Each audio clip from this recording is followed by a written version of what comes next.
tan x plus cos x. याच्यात काय करणार आपण सरळ दोन्ही साईडला टॅन अप्लाय करणार म्हणजे काय मिळणार tan of 2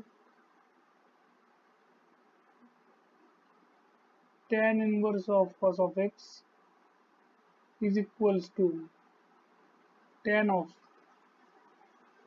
inverse of 2 cosec x. मग जर अप्लाय केलं तर काय भेटेल माझ्याकडे इथं मला मिळेल आता डबल अँगलचा फॉर्म्युला मला इथे यूज करावा लागेल म्हणजे tan inverse of cos of x. So 2 cos of x divided by 1 minus cos square x double अँगलचा फॉर्म्युला मी इथे यूज केला इज इक्वल्स टू काय म्हणणार इकडे इथे डायरेक्टली मला मिळेल 2 cosec x. तर 2 cos of x divided by sin square x is equals to 2 upon cosec x काय म्हणू शकतो मी sin x म्हणू शकतो.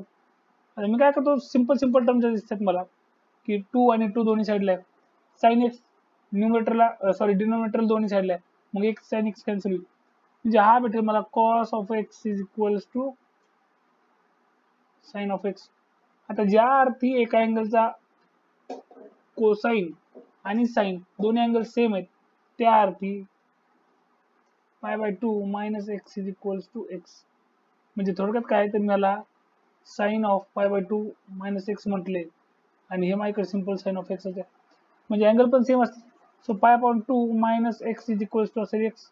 मग जर मी याची व्हॅल्यू काढली तर काय मिळेल मला π/2 इज इक्वल्स टू 2x म्हणजे हा झाला x इज इक्वल्स टू π/4. काय केलं होतं मी हा मायनस एक्स इकडे घेतला होता हा इकडे प्लस झाला होता मग हा 2x. So x is equals to π/4. आता x ची व्हॅल्यू π/4 भेटली मला विचारलं त्यांनी sin x plus cos x. sin x plus cos x is equals to sin of π/4 plus cos of π/4 is equals to 1/√2 plus 1/√2. हा झाला 2/√2 इज इक्वल्स टू √2. √2 ऑप्शन जर पाहिला आपण तर ऑप्शन माझा